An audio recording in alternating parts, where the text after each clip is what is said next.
everyone, it's Elise from Spicewalla, and today we're talking turkey.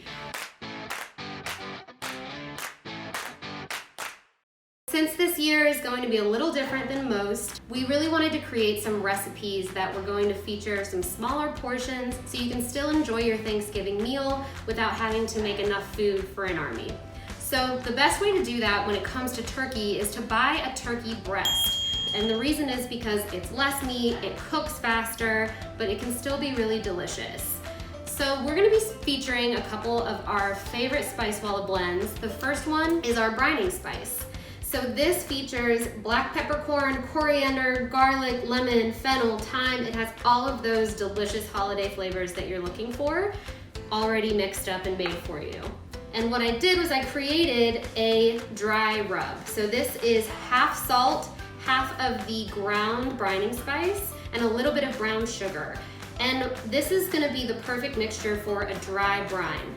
So really what we're trying to achieve with any kind of brine, dry or wet, is to make sure that we're seasoning the turkey all the way through and that we're breaking down those protein strands in the meat so that it will stay tender and juicy and won't contract and release all of its juices. The other blend that we're going to be featuring is our Buxton Hall Turkey Rub. It's fennel seed, black pepper, and herbes de Provence. It's this really beautiful aromatic blend that just pairs so well with this kind of protein. And what I did with that blend is I made a compound butter. So this turkey has already been brining overnight. Take out your turkey. If it's frozen, make sure you thaw it completely, pat it dry, and then generously spread this dry brine rub over the entire thing, underneath, in the cavity, everywhere.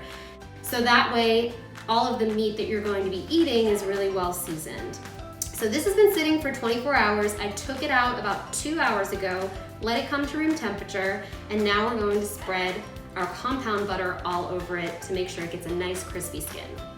Put it on a cooling rack in a pan just because you want to make sure that air can get underneath the breast as well. If you don't have a cooling rack, you can just cut up some onions and garlic, maybe some lemon, put that in the pan and rest the turkey breast on top of that. We also lined our pan with tin foil just because it makes for easier cleanup. Our next step is to rub our compound butter all over the turkey breast. This is about a half stick of butter, and then you'll save the other half of butter to melt so that when you start basting it, it'll be ready to go on the stove. Go ahead and keep it warm and baste it about every 15 to 20 minutes towards the end of the cooking time. So we'll go ahead here, take our compound butter, and very generously cover the entire bird with this. Don't hold back. This butter is actually going to ensure that we have really crispy skin, because when it gets into the hot oven, it'll melt and start to kind of fry the skin from the outside. This smells so good. The fennel and the herbes de Provence from that Buxton Hall blend is just really, really nice. It's gonna make this skin really flavorful. All right, so now we have our oven preheated to 425. We're going to put this in at 425 for about 20 minutes. You might want to flip it in between just to make sure it gets evenly browned. And from there, we can start basting about every 15 minutes and we'll turn the temperature down a little bit. So I'm gonna go ahead and put this in the oven. We'll see you in 20 minutes. All right, so this has been in for about 20 minutes at 425.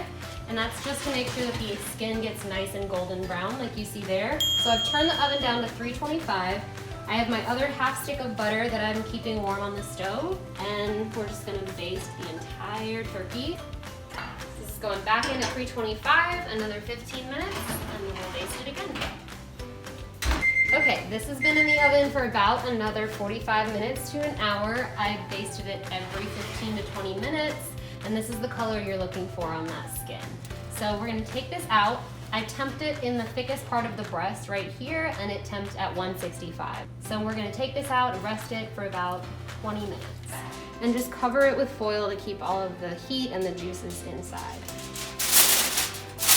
So after about 30 minutes of this turkey resting with tin foil, we're ready to carve it. So you'll wanna transfer this to a cutting board.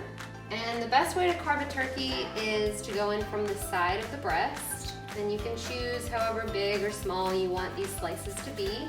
But this is where you really see like the effects of all of that brining. This meat is really tender, really easy to slice through, and looks really juicy with a nice crispy skin. So that's exactly what we want.